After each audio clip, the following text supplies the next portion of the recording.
The NFL Week 2 preview of Old Fashioned Football on the Sports Gambling Podcast Network is brought to you by Underdog. Underdog's got a brand new offer for new customers. Play just $5 and get $50 in bonus funds when you sign up with promo code OFFSGPN.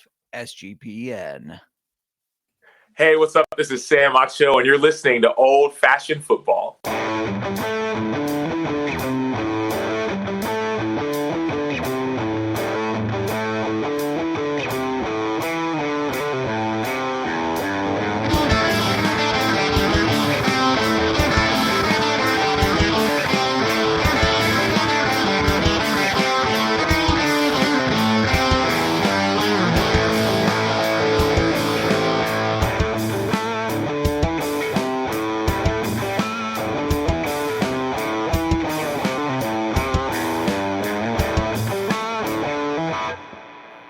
Welcome to Old Fashioned Football. If you're wondering who you listen to, this is JMark. You can find me on the X at JMark Football. And if you're wondering who us is, that's at Old Fashioned FB. Before I keep going to talk about the NFL Week 2 preview, I got to bring in my co-host on the pod and in life. You can find her on the X at the Mark. How you doing today? A little crazy. That's a loaded question. That's a loaded question. It's been a day. It feels like Monday. Yes. Life has been something. Yeah, we obviously missed last week. We won't get into all that, but life has been something. It was our first day back at work, which was a little crazy. Mm-hmm. More so for you. I think I popped into your office at one point and your emails were still loading, but you were at 700 something at that time. And I said 1,200 before it was done. And I said, yeah, it's rough for me too. I think I had about 140 some. So total. But yeah, it's Wednesday, but it definitely feels all the way around like a Monday. It does. And, you know, like I said, we weren't here to give you week 1, but we're here to give you the week 2 preview. And if you've been with us from the beginning, speaking of people from the beginning, shout out to the chat. Turn Miranda's mic up. I know exactly what's wrong with it. I got the fix. You're not plugged in. We are professionals. On top of all of the technology issues we've had, the reboot we just did, we didn't catch that I wasn't plugged in. No, I'm sorry. We even started on mute. Yeah, that's my bad.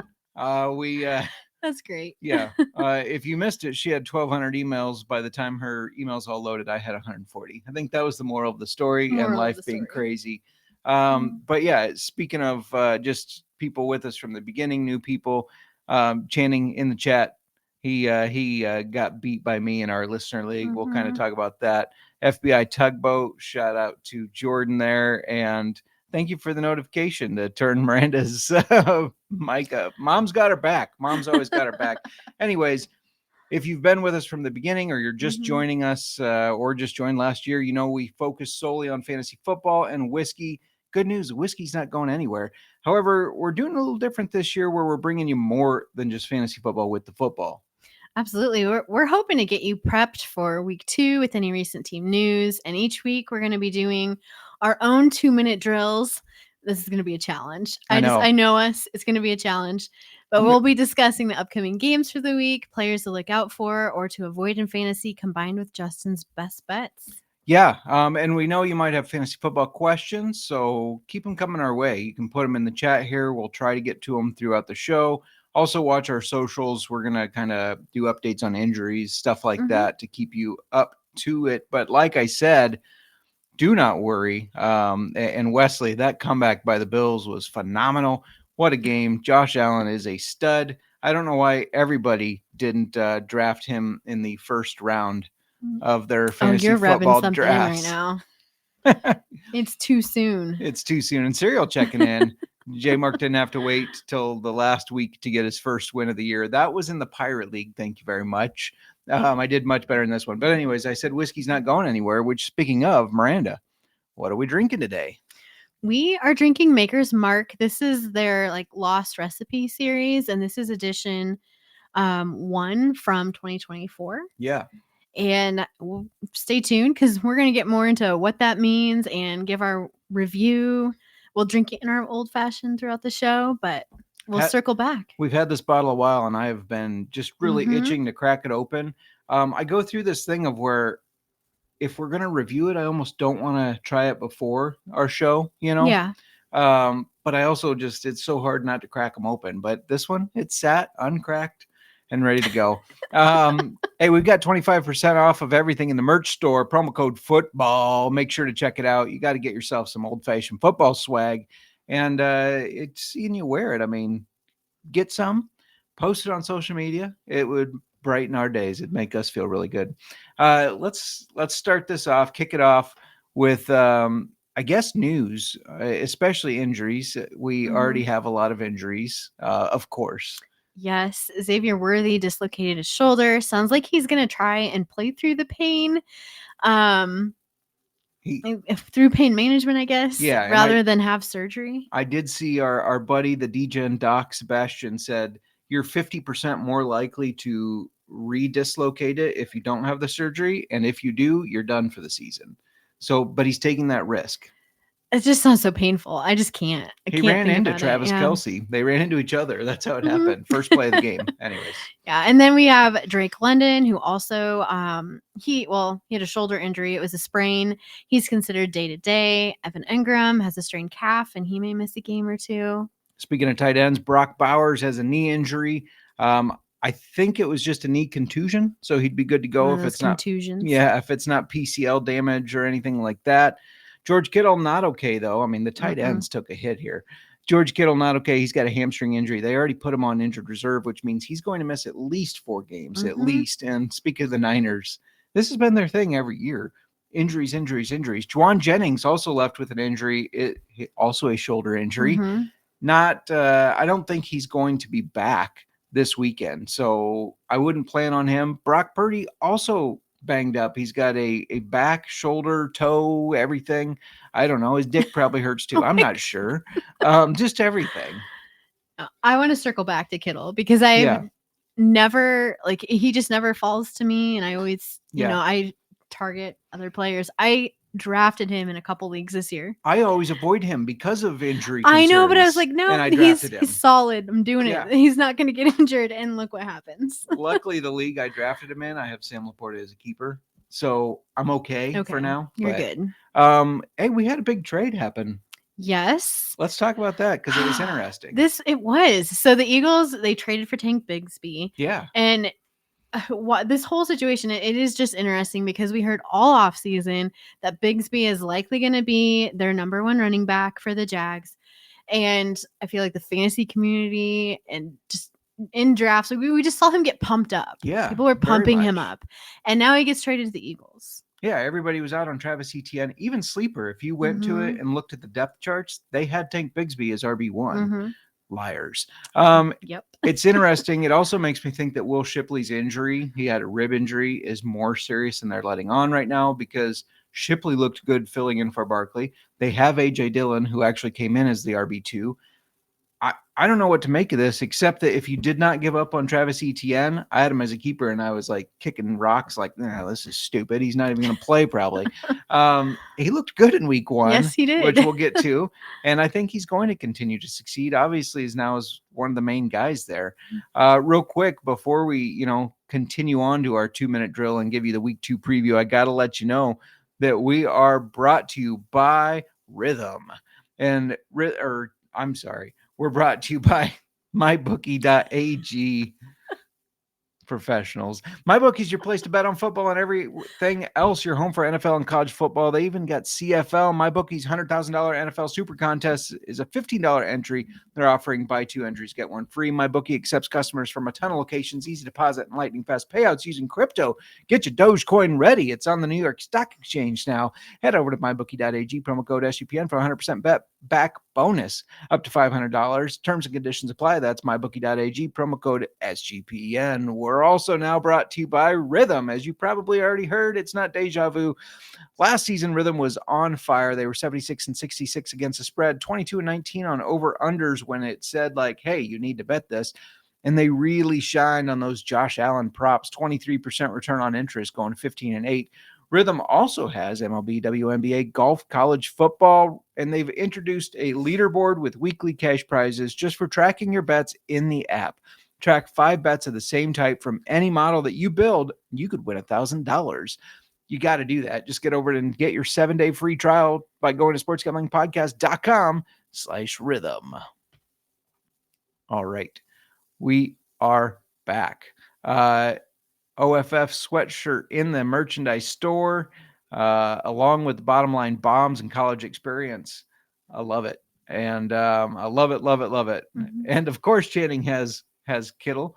Channing playing his first ever fantasy football league. So rough start to get. I thought you were going to beat me, and I was going to make the excuse of like, well, I wanted to give you a win for your first time, and then it just like flipped with that last one. So that was definitely interesting.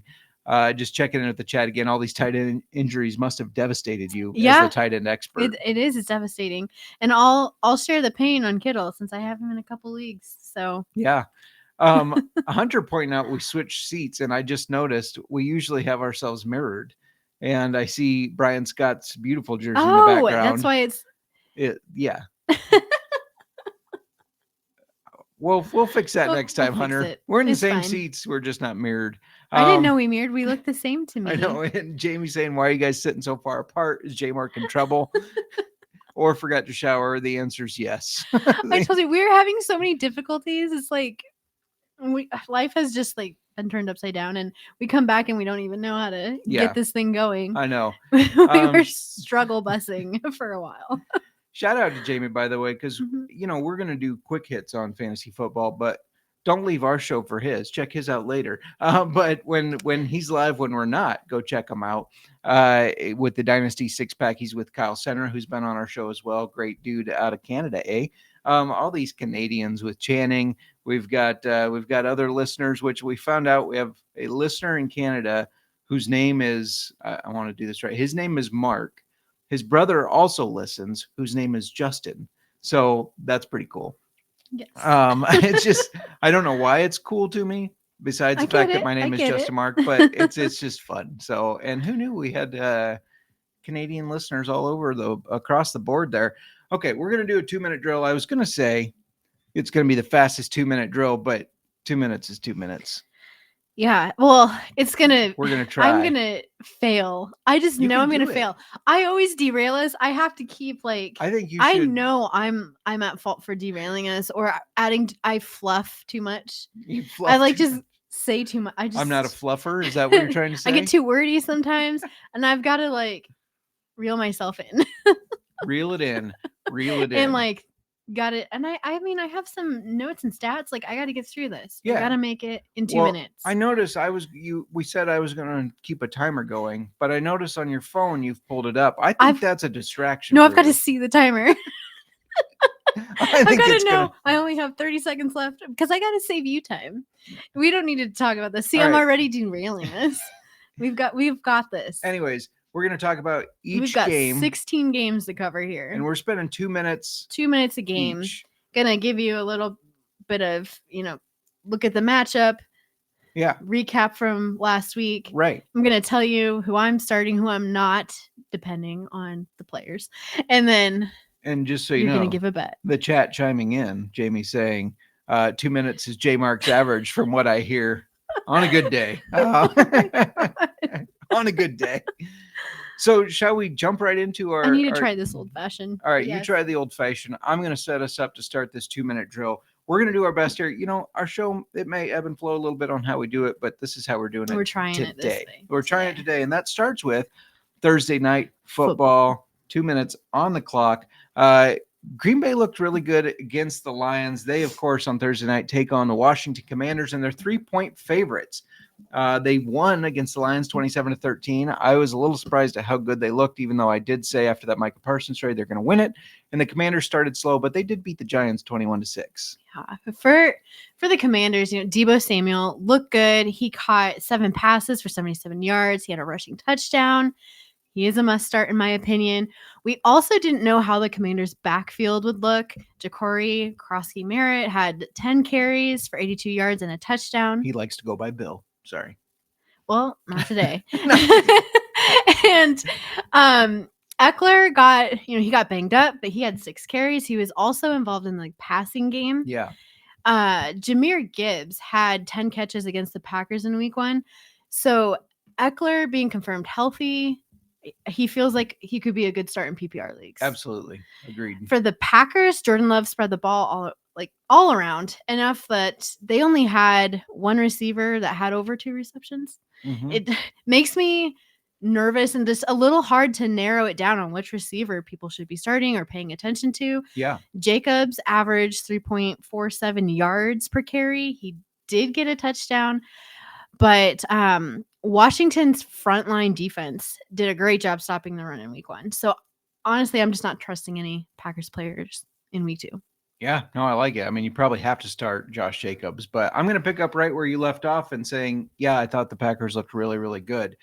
Much better than I thought. But I also thought the Commanders' defense looked damn good, better than I anticipated. That's been a struggle for them. I think they're going to give the Packers trouble there. They're going to stop Josh Jacobs. They're going to force Jordan Love to beat them. Therefore, why not? Give me the Commanders plus 3.5. This is a 3-point game. So give me the 3.5. I will take it. And I know you have 3.2 seconds left on the clock. I had 1. We made it. We made it. We won't comment on making it every I had to test us for the first go round. But yeah, we're and Serial's saying 2 minutes is 5 minutes on whiskey. So anyways, let's move on to Jags. Let's move on to the Battle of the Cats. The Cincinnati Bengals are 3.5-point favorites. Jaguars won and covered against the Panthers 26-10. Can't believe I believed in the Panthers. And the Bengals barely beat the Browns 17-16, but they do tend to start slow every season. They do. For the Jags, ETN looked good, especially against a defense that was supposed to be much improved. He had 16 carries for 143 yards. Another guy that we said to keep an eye on was receiver De'Ami Brown. He had 3 catches for 52 yards. Looked good. And I do want to say that I would not panic on Brian Thomas Jr. right now after his 1 catch for 11-yard performance. Oh, it hurt. It was horrible. In fact, I think I would start him confidently against the Bengals. Yeah. And then speaking of the Bengals, we warned you about T. Higgins. We talked about that with him he was a wide receiver 14 off the board. He did lead the team in catches with 3 for 33 yards. Not a lot of points. No, but this whole Bengals offense looked bad. Joe Burrow only completed 14 passes for 113 yards. I think they'll do fine against the Jags and bounce back. So I've got to tell people, start your studs. You got to start Jamar Chase, Joe Burrow, and Chase Brown. Again, still not sold on Higgins. Yeah, and if you look at the history of the Bengals, like last year, they only scored 10 points in week 1 against the Patriots, and they lost before they went head-to-head with the Chiefs. Now, they did end up losing that game, but they were much better, losing 26-25 in week 2. I expect that to happen again. I expect them to bounce back. The Jags beat the Panthers. Bengals started slow. That's caused this line to drop. The Bengals were 6.5-point favorites. It dropped 3 points. That's an overreaction. This should still be at that 6 to 7 range. Give me the Bengals minus 3.5. Let's move right along to the Bears and the Lions because I just got to get this out of the way. The Lions are 5.5-point favorites. The Bears head to Detroit after a very disappointing home loss to the Vikings that I don't want to talk about. Okay, people? Horrible. I don't even know what happened. Don't want to talk about it. Okay. I will tell you, social media did not. They didn't help me. That's what social media did. Reel after reel after reel. Okay. And sorry. Friends sending me stuff. Your uncle, the Packer fan, sending me stuff. Get the fuck out of here. The Lions, though, they also got embarrassed by those Packers. Yeah, for the Lions, things they weren't clicking. Yeah. I don't know if it was because of no Ben Johnson or because the Packers defense is just going to be that good and it kills me. They, the Lions ran for an average of 2.1 yards per carry. Monty had 11 carries for 25 yards. Gibbs, 9 for 19. I'm not panicking on either of them, though. I think that would be an overreaction. Yeah. They're both startable. For receiving, Laporta had 9 targets. He caught 6 of those for 79 yards. Amon-Ra had 4 catches for 45 yards. Both, I think, are playable in this coming game. For the Bears, Caleb looked good for a while. He threw for 210 yards, ran for 58. DJ Moore led with 68 yards, but Odunze had more catches. Yeah. And a touchdown and more targets. he had more. I just think of when they were both drafted and Caleb went into the room and goes, Romo Dunze. Anyways, sorry, go on. The Bears, we're spreading the ball around with 4 players having 5 or more targets. I'm a little worried about fantasy football production with that. Yeah. Like for being steady for any of them, just because of how much they're moving it around. And there's not one player as of now. Yeah, I agree with that. We failed our 2 minutes there. We didn't score. But anyways, as sick as I am from that Vikings game and how it turned out, the best I can figure now is fuck it, Ben Johnson playing against his old team. I'm not going to say they're going to win, but I'm going to say they're going to keep it close. Bears plus 5.5. It feels like a lock, but I also really like David Montgomery anytime touchdown because it's against his old team, Let's move on to the next one. Serial has been in the chat. His Dallas Cowboys are 5.5-point favorites against the Giants, who only managed to score 6 points and had to commit to Russell Wilson as the starter for week 2 because reporters kept asking, hey, who's the starter? They're taking on Dallas, who played a good game against the Eagles. They did. For the Giants, I don't know if I trust Malik Neighbors. If he's lined up against Trayvon Diggs, who just shut down A.J. Brown horribly. Yeah, that hurt too. I know. Last week, Neighbors had 12 targets, but only 5 catches for 71 yards. I do like Wan'Dale Robinson as a flex piece, possible flex piece out there. Flex him in there. He was targeted 8 times and caught 6 for 55 yards. The Giants couldn't run the ball, and I'm not trusting a running back until I see them improve that. Mm-hmm. And then for the Cowboys, obviously, you've got CeeDee Lamb. He's a start.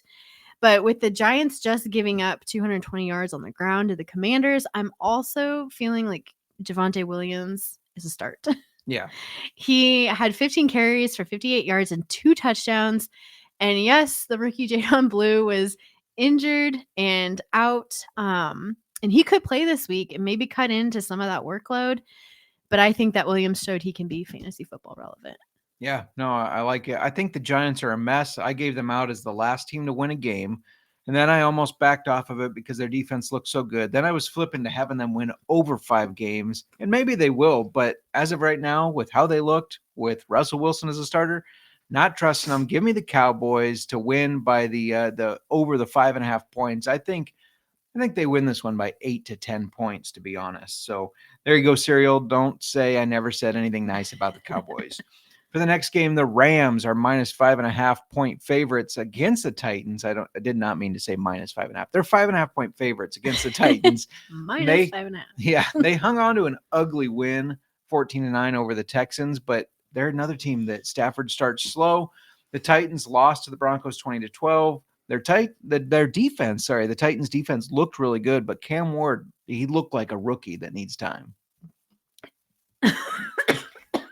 Are you okay over there? I don't know. I took a drink of the old fashioned and was still sitting there. Cam Ward. No, Cam, I agree with you. Cam Ward did look like he's gonna need a little bit of time. If you were expecting to start him in any of your leagues, I wouldn't. He definitely needs that time to develop and prove that he can be started first. I think that Calvin Ridley is a good start, though. He had 8 targets. He only caught 4 for 27 yards. I think that Ward is going to get better about hitting him. We also had Alec. Ayo Manor. I thought it was like Ayo Manor. Ayo Manor. Okay. Yep. Sorry. He did not have a great stat line, but he was targeted 7 times. I think he is somebody I would keep an eye on. Agreed. For the Rams, Kyren Williams. Your guy. He is my guy. He ran for 66 yards and a touchdown. Puka had 10 catches for 130 yards. Devontae Adams, 4 for 51 yards. I think Adams will get better, but these are stat lines that you can expect out of these guys, and they are must-starts every week, in my opinion. I agree with that. This is a tough game to call because the Rams' offense looked a little less than inspiring, but I think it was Stafford shaking off that rust. He doesn't play in the preseason. So I think they're going to do better. I think Cam Ward is a rookie. And I know he's a rookie. And Sean McVay can game plan against him well, I believe. So give me the Rams minus 5.5, though. I more so like Kyren Williams anytime touchdown. I like Puka over receiving yards. And I like that. Also, real quick, Serial saying, I'm almost forgiven for saying that Pittman is better than CD. It was the 1 year in fantasy football. I didn't say he was just better in general. So come on now. Let's move on to the next one. Patriots at the Dolphins, where the Dolphins are 1.5 point favorites. Patriots lost to the Raiders, which shocked me. Sorry, Cody Zeeb. They lost 20-13, and now they're facing off against the Dolphins, who got destroyed by Dan the fucking man Jones, 33-8. I know. It's just okay. I'll get to that in a minute. Yeah. I'm going to start though with Cody's Patriots. This Mike Vrabel led team only ran the ball 14 times. If you don't count Drake May's scrambles, 7 went to Ramondre Stevenson, although it was only for 15 yards. Yeah, not a great production day. 5 went to rookie Trayvon Henderson, who I think they have to get more involved. A guy that you should have picked up though on maybe your waivers, or I know I put in for him, was Kayshon Boutte. He had 6 catches for 103 yards on 8 targets. He was tied with the most team targets with Hunter Henry, who caught 4 for 66. You're Hunter Henry. I know. Both should be solid in this offense, I believe. The Dolphins. I have to say, I am panicked if I drafted Tua, because he threw 2 interceptions. I'm panicked if I drafted Tyreek Hill, who only had 4 catches for 40 yards. I am not accepting that trade in our league. From your uncle. Because I sat Zay Flowers. Okay, we just don't need to talk about it. He texted me again this morning and said, well, it's just for one of our bench players. No, it's not. If you look at my team, it was a logical decision. It just didn't pan out. Yeah. Yeah. Anyway. So Hill, 4 catches for 40 yards. Again, I'm getting off track. Sorry, my fault. Waddle had 4 for 30. Devon Chan ran the ball well, but only for 7 times. Or in that 7 times, it was only for 55 yards. He also had a receiving touchdown, which was the Dolphins' only touchdown. And that did not happen until it was the 4th quarter. What a shit show. I know. So I don't know if I feel good starting any of them. Chan might be the only one. But the Patriots, they held Genty to 38 yards, and I feel like they could limit his rushing ability. And by the way, I took the blame for us going off on a tangent and probably being over on this one, but I'm blaming your uncle. This is actually your uncle's fault. And Cody mentioned the Dolphins are one of the most polarizing. He could see them being very good when he was on our show. Mm-hmm. He could see them being very bad. Now, I don't get why they're favored over the Patriots. I get that both teams lost, but I think the Dolphins looked far worse than the Patriots, in my opinion. I'm not buying in. Patriots money line. Let's fucking go. All right. So before we keep going, Miranda, why don't you tell everybody a little bit about Underdog Fantasy? Yes, we are brought to you by Underdog Fantasy. Underdog Best Ball Mania is happening all summer long, giving away $15 million in prizes, including $2 million to first place. There's no waiver wire, no arguments about trades. Best Ball is the best way to play fantasy football. Underdog is also a great place to play Pick'em, where you can win up to 500 times your entry. And keep following our socials, as Justin is releasing CFL Underdog plays, and we'll get some NFL action going as well. Underdog's got a brand new offer for new customers. Play just $5 and get $50 in bonus funds when you sign up with promo code OFFSGPN. We're also brought to you by brand new sponsor, Novig. Novig is America's #1 sports prediction market. Since Novig is an exchange, you know you're getting some of the best prices in the market. Novig is available in 35 plus states. You can see the map if you're joining us on YouTube. And download the Novig app and get $50 when you spend $5 if you use our promo code SGPN. Get in on the action with Novig. Again, that's promo code SGPN. All right, Mur, we got a couple more early games, and then we got the late games. I feel like we've done pretty well staying on track, just gone over a little bit. So the 2-minute drill. Bring up my uncle, and then we just talk for an extra 30 seconds. It's your uncle's fault. I am fully blaming that we're him. Failing the 2-minute drill. Yes, I'll let him know that. But, if you think of, if you're unfamiliar, if you don't watch football and you're just tuning in because maybe you like whiskey or something, 2-minute drill, there's 2 minutes left on the clock. We're driving down trying to score that touchdown. We've scored more touchdowns than not. So just throwing that out there. We're 50-50. 50-50. Let's talk about the next game where the 49ers are just 3-point favorites against the Saints right now because of all those injuries. They won in week 1 against the Seahawks 17-13. Now they're 3-point favorites when they head to New Orleans, who lost to the Cardinals 20-13. The line seems off to me. It smells fishy. But explain it to me. Can you? Well, I don't know. I'm just going to start with the Saints. The Saints. The stank ass Saints. Anyways, sorry. Why? Okay. You're failing me. Not going to win this. No, we're not. We already failed it. I can tell how this is going. So we wanted to see what Kamara could do. He did okay. He ran the ball for 11 times for 45 yards and a touchdown. Only 2 catches, though. Spencer Rattler played okay, throwing for 208 yards. He targeted Juwan Johnson 11 times, Olave 13, and Shaheed 9 times.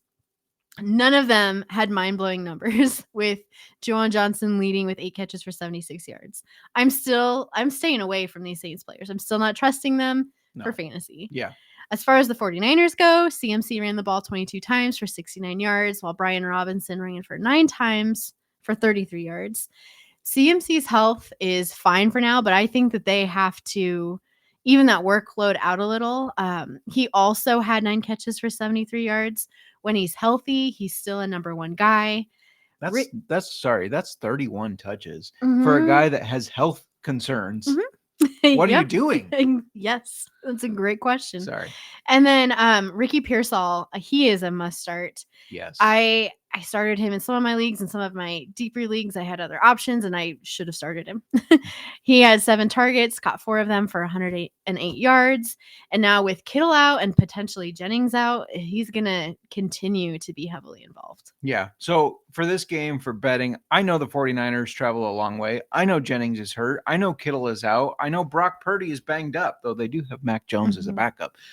But this number just seems disrespectful against the Saints team that just is not that good. 49ers are still a far better team. They're a better coach team. They're my favorite to throw in a teaser, by the way. Give me the 49ers -3. That's come down since -4.5. So, yeah, if you could tease that to +3, why not? These 2-minute drills are starting to feel like the Bears-Vikings game. We're losing. We're doing so good.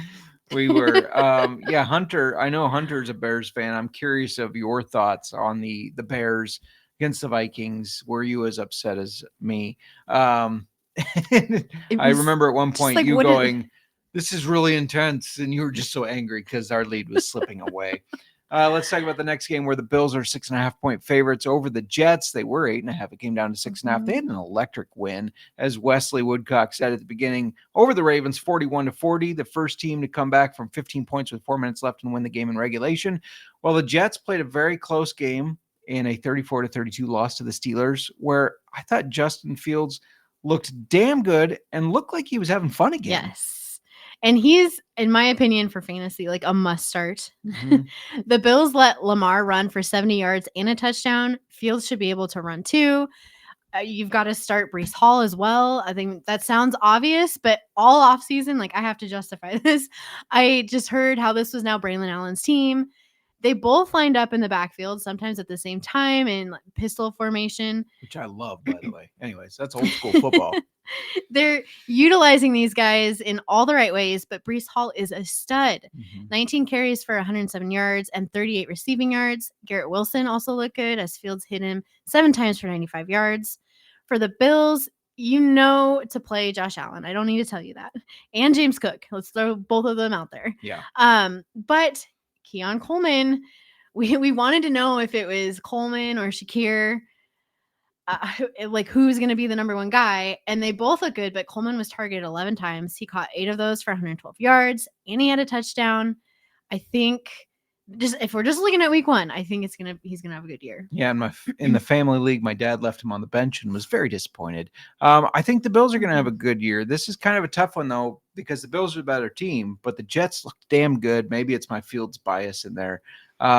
Both teams disappointed on defense, obviously, which makes me feel like the over in this game is a trap. It's set at 46.5 points. They're like, hey, they just put up a bunch of points. Everybody's going to jump on this over. I'm going to avoid the trap. I'm taking the under. Also give me a Justin Fields anytime touchdown. When we previewed their division, I said take his over rushing touchdowns, which was at 6.5. He's got 2 already. All right. Seahawks? Seahawks against the Steelers. Steelers 3 points. Speaking of Fields, he played against the Steelers, who take on the Seahawks. And fuck me if Aaron Rodgers didn't look good. I know. What the fuck? I'm just going to start with that then. Rodgers did look good. He threw 4 touchdowns. I mean, with that performance, why not just throw him in a lineup? Mm-hmm. His favorite receivers seem to be DK Metcalf. He had 4 catches for 83 yards, but Calvin Austin, I think, could be flex worthy after catching 4 passes for 70 yards and a touchdown on 6 targets. Yeah. I don't know if I'm starting him as a wide receiver 2 yet, but wide receiver 3 flex, it seems fitting. You're big on those flexes. Flex it. Flex okay. it. Anyway, for the Seahawks, I know the thing I saw commented the most on social media was that Kenneth Walker was outcarried by Charbonnet. People are panicking. Charbonnet had 12 carries for 47 yards and a touchdown, while Walker only had 10 carries for 20 yards, but also 3 catches. I'm not panicking. It's too early to panic on Kenneth Walker. I think both will be relevant on a Seattle team that wants to establish the run. I think it's just worth monitoring. Yeah, absolutely. Now, don't tell anyone that I thought the Steelers and Aaron Rodgers looked good. It's not like it's on public record now. Did, though. They did. And unfortunately, I think that Aaron Rodgers and the Steelers will be 2-0. I think with a win over the Seahawks by more than a field goal. Mm-hmm. So so give me that. And then another bet I like, DK Metcalf looked like the best player on that Steelers team, but did not get a touchdown. I think he does this week at plus 140. Real quick, Hunter checking in saying for the Bears, he thought Caleb showed promise and the defense played well for 3 quarters. The offensive line looked overmatched after Flores stepped up the pressure. See, this is my biggest concern with this team. New coaching staff, same old story. Why are we not running the ball? We're up. I think it was 17-6 at the time. Run it. Run the damn ball. I don't care if their defense is tough. You're clicking the clock. You're clicking that clock down, and so you're wearing the defense down. Bend over and hand it to them. But yeah, instead, you start passing. You try to get cute. Caleb gets flustered because, I mean, he got sacked 68 times. I don't blame him for getting flustered when the defense is coming at him. Yeah, he missed some easy passes and missed some reads, but again, sacked 68 times. Anyways, Ben Johnson's got to do better. I'm putting that on Ben Johnson. I really am. I mean, people can put it on whoever. They can say it's Caleb Williams' fault. I know I saw a lot of that, but that's on Ben Johnson's. Anyways, let's go to a AFC North Division showdown where the Ravens are 11-point favorites over the Browns. The Browns hung in there with the Bengals, losing 17-16. Now they hit the road to Baltimore, who, of course, is coming off that 1-point loss, 41-40 to the Bills. This is an odd game. Ravens are 11-point favorites. 11 points is a lot of points. It is. Yeah. The Browns, that's where I'm going to start right now. They did okay. They did okay. They covered. They covered. The player that stood out the most to me was rookie Dylan Sampson. He had 12 carries. He only gained 29 yards on the 12 carries, but he caught the ball 8 times for 64 yards. Their rookie tight end, Harold Fannin Jr., I think he should also be looked at as a possible stash on your benches I picked him up in multiple leagues, yeah. And he caught 7 passes on a team high 9 targets for 63 yards.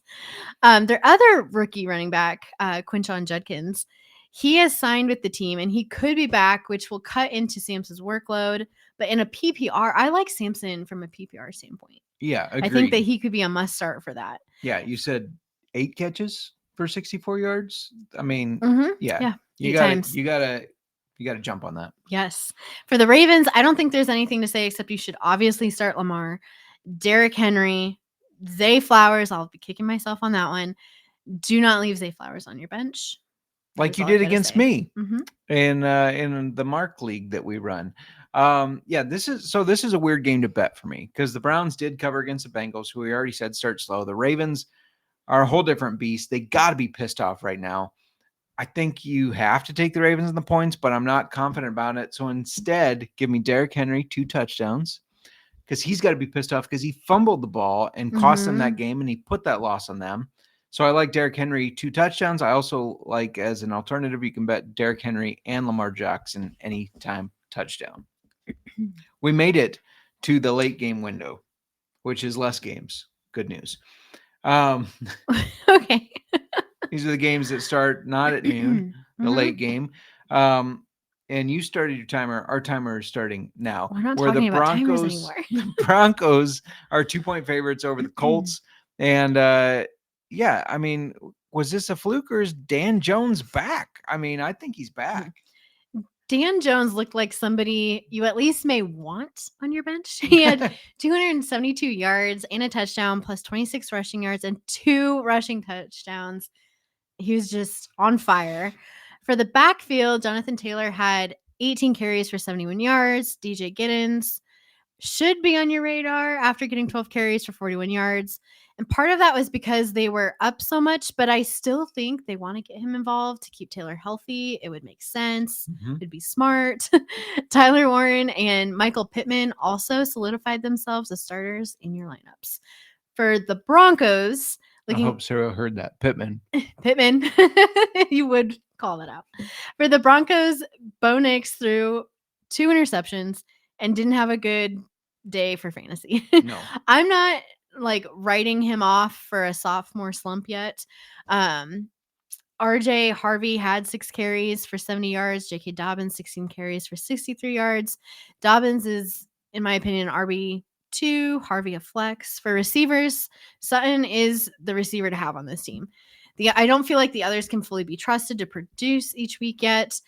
And for tight end, I think we're going to need to see a full healthy game out of Evan Ingram. Yeah, because he left the injury. I was so disappointed. We don't know if he's going to play. Miranda, you know I'm big on Dan Jones and the resurgence he's going to have with the Colts, but I do think the Broncos are a better team. They have a far better defense. Yes. Patrick Surtain will likely limit Michael Pittman like he did Ridley.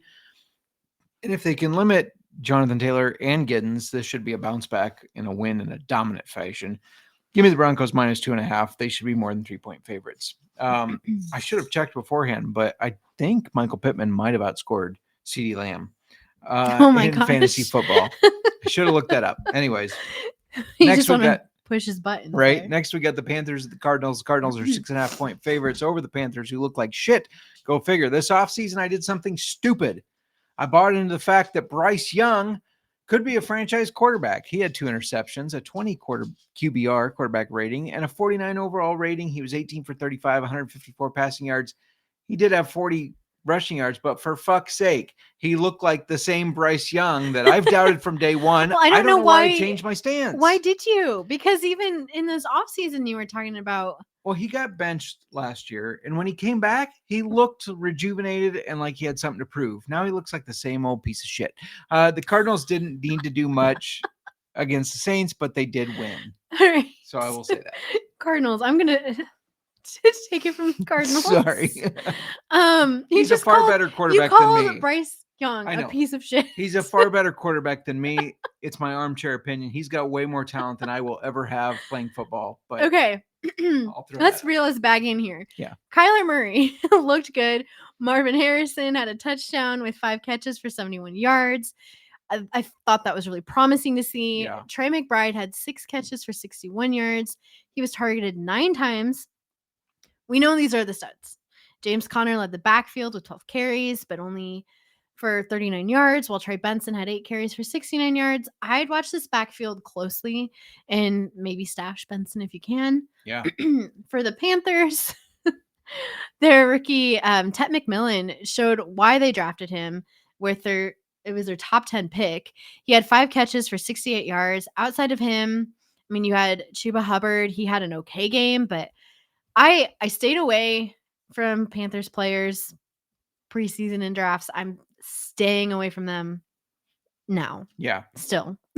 We had a comment on one of the shorts we did that it's Tetiorian McMillan. He fucking said he wanted to go by Tet. Don't give me that shit. I'm staying away from putting any of my cold hard cash on the Panthers. I won't do it again. So I thought they were going to beat the Jags. I took them to beat the Jags. I put my money on them to beat the Jags. Fuck them. Give me the Cardinals minus 6.5. Their win over the Saints wasn't super convincing, but I'm not going to trust these fucking Panthers. By the way, Hunter saying in the listener league scoring, Pittman 20 points, Lamb 18 points. Interesting serial. Do we have a Pittman better than CeeDee Lamb? I think we need to track this all season. I just see thing. See going. a theme here. Yeah. Let's talk about the Super Bowl rematch where the Eagles are 1.5 point favorites against the Chiefs. The 2025 season started how last year ended, with the Eagles winning and the Chiefs losing. Now they face off in a Super Bowl rematch. It should be a great game. Yes. As far as the Eagles, I know what you're all thinking. Should we panic on AJ Brown? I am thinking that. No, I don't think you should. All right. No, I think the Cowboys, Trayvon Diggs is very good and he's going to help shut down wide receiver ones. Yeah. Which he did. He did. Hurts ran for 62 yards and 2 touchdowns. Barkley ran for 60 and a touchdown. Devonta Smith might not really be fantasy relevant every game, but they got a lot of weapons. Yeah, they do. This team does. They have a lot of weapons. They also, they've got Jahan Dotson, Dallas Goedert. Both of them got more involved than Smith and Brown, which is sad. Mm-hmm. And then for the Chiefs, I'm panicking on the running backs.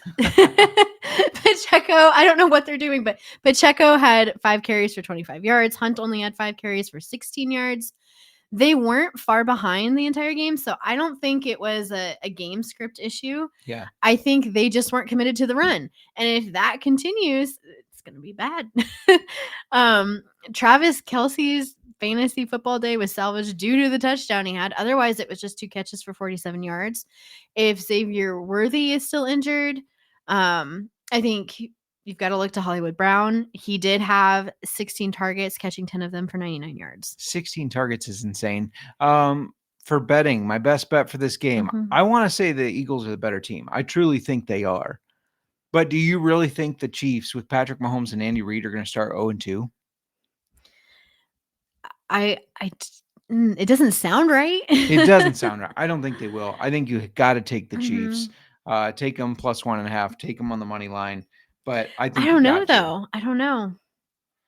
You think they're gonna, because they lost to him in the Super Bowl, they're gonna come back and tune into the Pat Callahan show. I'm gonna be on that every Wednesday at 5:46 Central, 6:46 Eastern. This week in pro football with Pat Callahan on Jacob Sports. We were talking about this, and I said this feels like the Chiefs have their back against the wall already. This already feels like a must-win game. They have a really tough schedule. They're already behind the Chargers, who beat them. So they're already a game and a half behind, technically, because now the Chargers own a tiebreaker. They've got to win, in my opinion.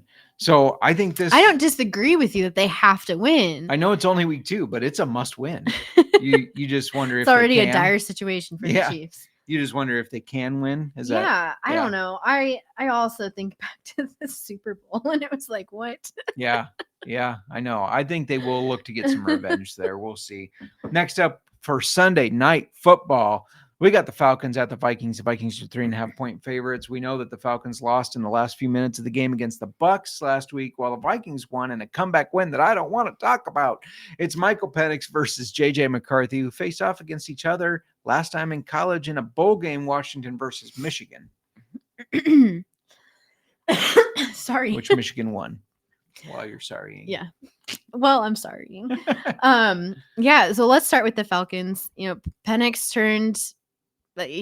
turned into a top 10 fantasy football performance, or he turned in one. Bijan Robinson, he had a bad day running the ball, only 10 carries for 25 yards, but he had a great day pass catching, where he caught 6 for 100 yards and a touchdown. He led the Falcons in receiving yards. Drake London had 15 targets and caught 8 for 55. And Kyle Pitts had, I don't even want to say this. Go on. He had 7 caught 7 passes for 59 yards. Look damn good. Pitt's I would not call back. that damn good. And we don't need to say Pitt's passion. In a PPR, that's like 12.9 points. Yeah, only 12 points. I need more than that. With all the tight end injuries, that is huge. This is a fluke. It was a fluke. I don't want to talk about it. We'll see. Just shut the passion down, please. One thing I did want to mention, though, to keep an eye on is the backfield, because Tyler Algier, had 10 carries compared to Bijan's 12. This could be more of a split than people expected. Yeah. So Vikings. speaking of backfields, we kept saying we had talked about Jordan Mason. He could be their RB1. Like I could see it. Feed him. And he was, as far as the carries go, because he had 15 carries for 68 yards, while Jones only had 8 carries for 23 yards. And he looks so much more explosive. Yeah. I will say, though, that Jones, he was still relevant in the passing game. He caught 3 passes for 44 yards and a touchdown. Justin Jefferson also had 44 yards on 4 catches and a touchdown. I think we need to see J.J. McCarthy in another game before I would be confident starting T.J. Hawkinson. I agree. But Jefferson you should never question that. He's an absolute starter. And got to watch the Mason and Jones situation. Both could be RB2s or flex. So I got to ask you a question because we're overtime anyways. Okay. 15 carries for 68 yards. That's 6 points. But he did look really good. So you could expect he may get a touchdown in the next game or something. Jones, 8 carries for 23 yards, but 3 catches for 44 yards and a touchdown. I drafted them both in a league thinking like, which one's going to be good? Are they both startable? Can I start them both in a flex? I think you maybe could. I think so too. I think you could. For the betting, I just told people that they could. So obviously I think so. Yeah, no, I think so too. I think it was a good strategy that I didn't expect to work out how it's working out. For best bets, Falcons went toe to toe with the Bucs, who I think are better than the Vikings. 3.5 points is ridiculous. Give me the Falcons. In fact, I'm going to take them on the money line. There's a fluke win for the Vikings. They're not that good.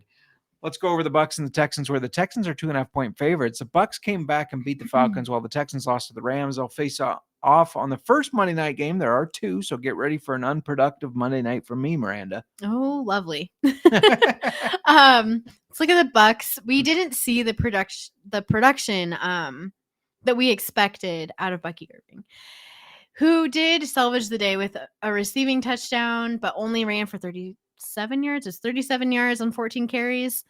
The player who did stand out, though, was rookie Emeka Egbuka. Yes, I did it. Who had 4 catches for 67 yards and 2 touchdowns. I think he's going to continue to be relevant. I would start him against the Texans. And then speaking of the Texans, we talked this offseason about concerns regarding CJ Stroud staying upright, and that offensive line didn't look good. Stroud threw for only 188 yards and an interception, and it's not going to get any easier for him against the Bucs. I wouldn't start him, to be honest. I have him in several leagues. And it's a panic button. Yeah, I'm all panicking. I'm looking at who is on my bench for my quarterback. But yeah, Nick Chubb is somebody else I also wouldn't start, even though he did do well having 13 carries for 60 yards. But the Bucs defense is very good against the run. Nico Collins also had a disappointing day, catching 3 passes for 25 yards. If you drafted him, you obviously feel like you need to move from him, but I don't think that you can bench him. Yeah. But I don't know. I'm just starting to panic a little with this team. I know. And the Texans should be panicked. And if they can shut down Bijan Robinson, they can shut down Nick Chubb. The Texans are already behind the Colts and the Jaguars in that division. And I don't think that's going to change when they lose this game. But bet the Bucs money line, they shouldn't be underdogs. That's all I can say about that. Let's talk about the last game of the weekend of week 2. Chargers are 3.5 point favorites against the Raiders. And this is always a big rivalry game. It should be a fun one to watch. Yeah. 2 minutes. It does not feel like enough time to talk about these Chargers, because you had Herbert, who threw for 304 yards and 3 touchdowns. And as expected, McConkey was targeted often. He caught 6 passes for 74 yards. The biggest surprises to me were Keenan Allen leading the team in targets with 10 targets and 7 catches. He turned those into 68 yards and a touchdown. And even more surprising was Quentin Johnston having 5 catches for 79 yards and 2 touchdowns. Yeah, watching Keenan Allen, I thought about the guy from Harry Potter where he saw Voldemort and he goes, "He's back." He's back. It felt Sorry, like, I just back. Compared you to Voldemort. Keenan Allen. But yeah, I feel confident starting any any three of these players. The run game was mediocre, but I'm not too worried about it yet. As Marion Hampton gets up to speed, and Ricky Najee Harris as a rookie. Najee Harris is not a rookie. He is not. Though you always think he's older than he actually is, but he's Najee? Yeah.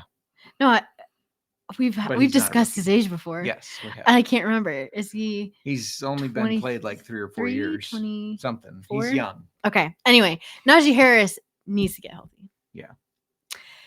Raiders. I am messing up your time, Justin. I told you the Chargers are going to take me too long. I didn't think I could do it. There's just too much to say for them. It's all right. It's the last game. It's okay. Yes. Anyway, for the Raiders, Geno Smith. He threw for 333 yards and a touchdown. I'm not expecting that this week. Genty only ran for 38 yards, but I do think he'll improve. Bowers, his injury is a big deal if he misses time after he led the team with 103 yards on 5 catches. I do think that one player you should be starting, though, is Jacoby Myers. He had 8 catches for 97 yards, and with those targets, like he led the team. Yeah, if you would have told me that Ashton Genty only had 30 or had under 40 yards and that Geno Smith was going to throw for over 300, I would have said you were a lunatic. Normally, I'd say the Chargers coming back from Brazil off a big win against the Chiefs, that's when you would fade them. It's just situational handicapping. However, I think Jim Harbaugh will have them focused, so I'm not worried about that. Give me the Chargers minus 3.5. They're going to beat these Raiders, who won on a little bit of a fluke. I'm saying that for you, Cody. I do have some best bets for you, and we're bringing back the bottle lock bets. We're locking some bets in the bottle. The first one, Jalen Hurts, 40 rushing yards. And notice if you don't remember what this is or you've never tuned in, this is saying instead of spending $20 on Evan Williams Bottled in Bond, which I love, I'm going to build the bottle to get a better bottle of whiskey. The fans, the listeners, whatever, you guys can decide when we cash out and what we buy in that price range. Anyways, Jalen Hurts, 40 rushing yards, $15 will pay you $25.71. I also have a 5-point teaser. Rams, Cowboys, Bengals, Cardinals, Bucks. Throw them in a 5-point teaser. $5 will pay you $40.01. So our $20 Evan Williams can turn into a $65.72 bottle right away. I also got some week 2 barrel strength bets, and it's just a Jalen Hurts rushing ladder. I already gave you a 40-plus yards. That's even money. 45 yards is even money. The graphic guy messed this up. 50-plus yards is plus 140. 60-plus is plus 260. 70-plus is plus 450. I'm betting them all because he had 72 rushing yards against the Chiefs in the Super Bowl, and I think he's going to do it again. So bet all of these as the rushing ladder and cash each one as it goes. Speaking of fantasy football and Jalen Hurts, who I drafted in many fantasy football leagues, Old Fashioned Football is proud to announce that this season's Listener League is brought to you by Keeper's Heart Whiskey. Keeper's Heart is the first of its kind, and it brings together the best of Irish and American whiskeys, creating a smooth, rich flavor that's perfect for the game day. Whether you're celebrating a win, processing a tough loss, or relaxing with friends, Keeper's Heart is the whiskey that keeps traditions alive. Find it at your local store or go to keepersheartwhiskey.com. Don't forget to sip responsibly, which, by the way, congratulations to Pinky, Fortune, Hunter, Alex, myself, and Keeper's Heart's own distiller, Kate Douglas, for notching a win in week 1. And double congrats to Kate, who had the highest score. She had the highest score. Go, Kate. Yes, backed up by the second highest score, which is myself. Just throwing that out there. Of course you would. You're not going to miss that opportunity. If you have any football questions, let us know. But otherwise, we're going to dive right into this whiskey. Yeah. And today, as I said earlier, we're drinking Maker's Mark, and it's their Lost Recipe series. We're not going to dive too much into the history of Maker's Mark because not only have we talked about it before, but it's also just one of the most well-known distilleries in the country that's out of Kentucky. This particular bottle, we found it at Costco, and it was really interesting. And the best way to tell you about it is, unfortunately, reading from the bottle. Shout out to Costco. Haven't done that in a while. So Maker's Mark created a proprietary wood finishing process to explore unique expressions of their signature bourbon, originally created back in 1953. And for years, the private selection program has allowed close friends and family to create their own version of Maker's Mark by developing a custom barrel recipe with 10 hand-selected wood staves. And after retiring the first stave, then they were curious to see if there were any hidden gems that were never found among the 1001 possible recipe combinations. Which is fascinating to me. Mm-hmm. I mean, I don't know. It's just... No, it is. So their Lost Recipe series shares the unique recipes that have never been tasted before and that will never be made again, each crafted with a retired stave from the private selection archives. And this particular one, it's edition 1 from 2024, used the archive stave called Mocha. And the stave profile per makers is 1 baked American pure it's 1 baked American pure, 2 staves. Is it pure 2? I got a little confused when I was getting the stave information. And then 3 seared French. I'm not even gonna. Yeah, so it says 1 baked American pure 2. Pure 2, yes. And then hang on. I'm just give me the bottle. I tried to write this down, but clearly I'm failing. 3 seared French cuvee. They had, let's see, 6 roasted French mocha. Those are the stave profiles.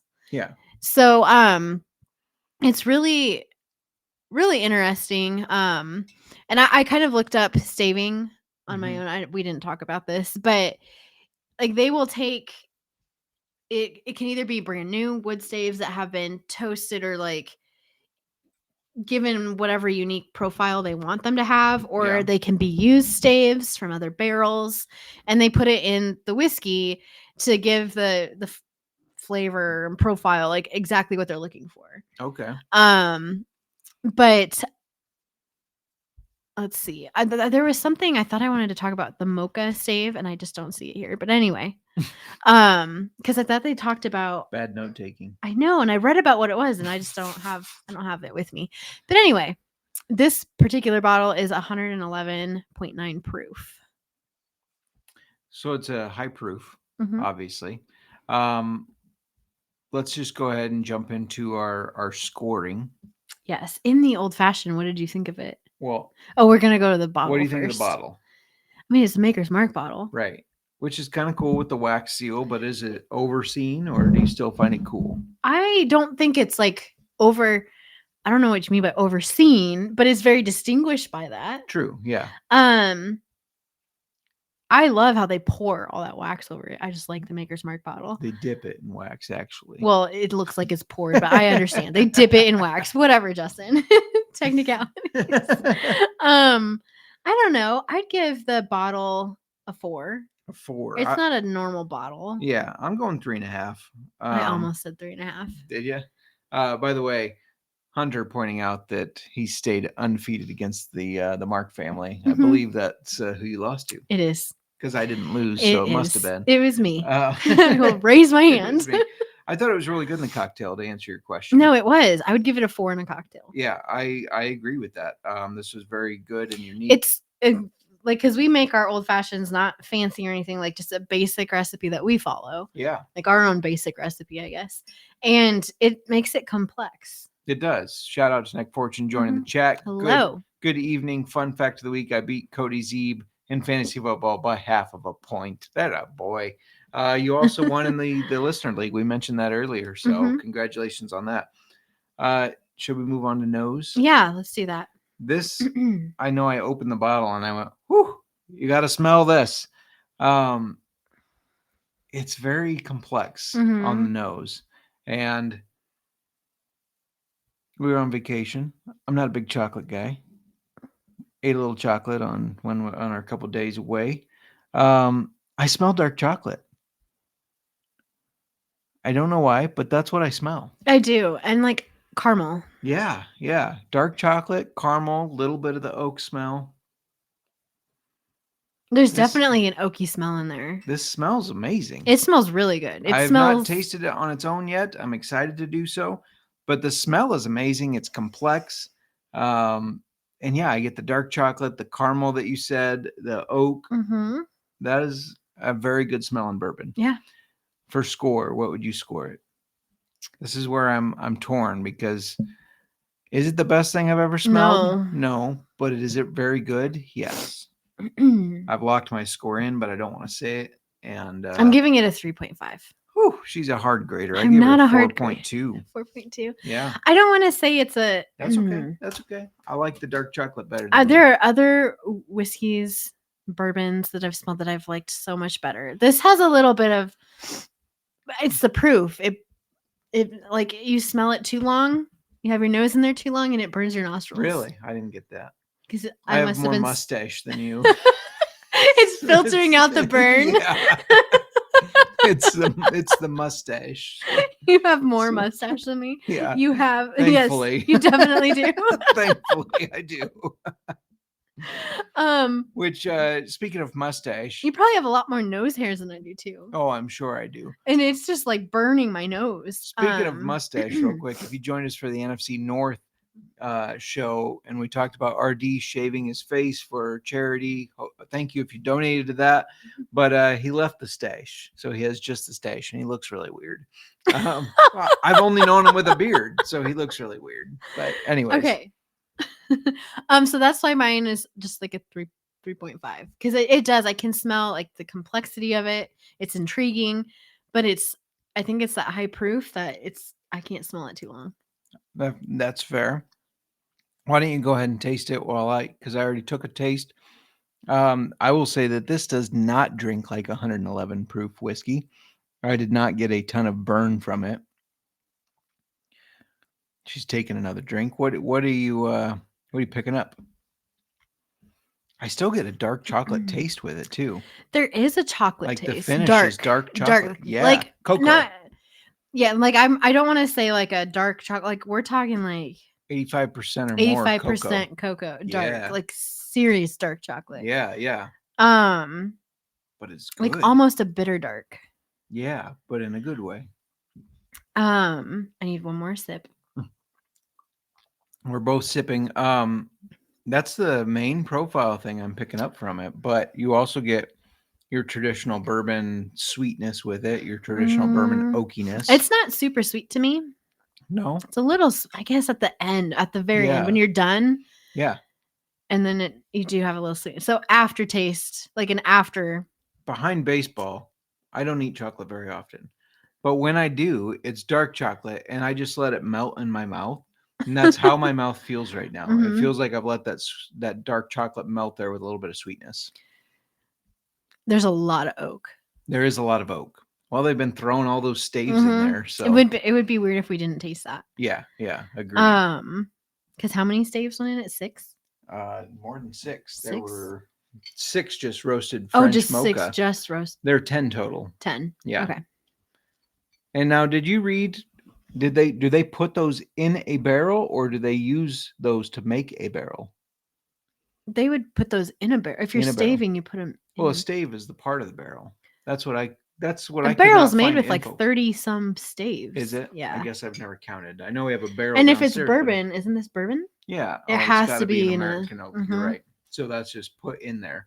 Yeah. So yeah, they threw 10 staves in there plus the oak that it's aging in. So you would expect it to be oaky. I was thinking about, and the OCD me was thinking about, because the staving process, they can put used staves, and in barrels like sit and they're just sitting in a warehouse. Like you just put a dirty stave in my whiskey. That's what I was thinking of. Like if they weren't using they've rinsed it. Yeah, spray it down.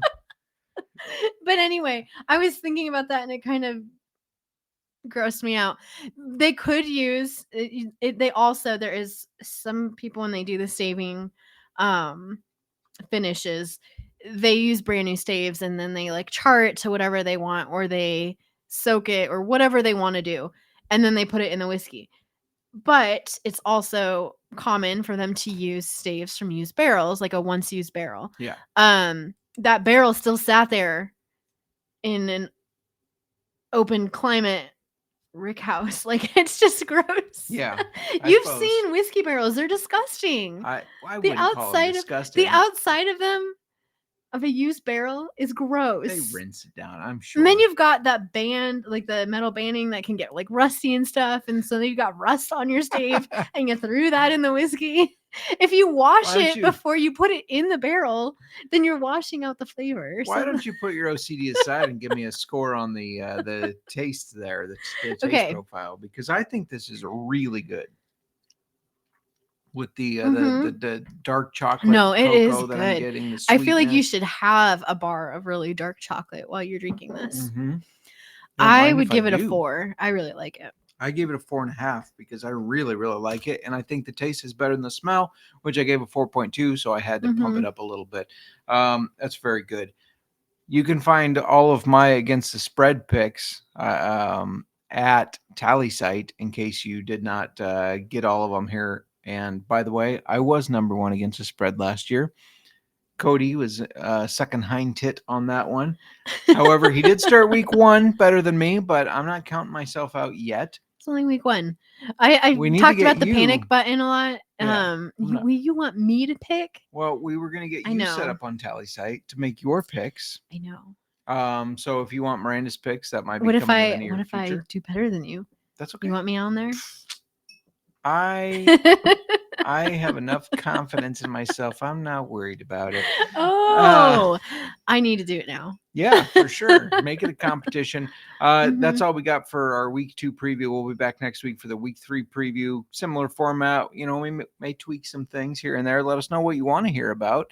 And drop us a line at Old Fashioned FB or hit me up at JMark Football. I would say hit up the Mermark, but I don't know if she checks her Twitter very often. I suck sometimes. You're all good. I am bad at social media sometimes. It's overwhelming. It's okay if you message at JMark Football or at Old Fashioned FB and say, hey, Justin Murr, I have this question. I'll run it by her. I really will. I've done that in the past. I've said, hey, this listener has this question. What do you get both of our feedback. Yeah. So feel free to hit us up. Thank you for tuning in. We appreciate all your support. Thank you for getting an Old Fashioned Football t-shirt or hoodie or whatever swag you decide to get. Don't forget to send us a picture. Miranda, my Old Fashioned, it's gone. Going once, going twice. Sold.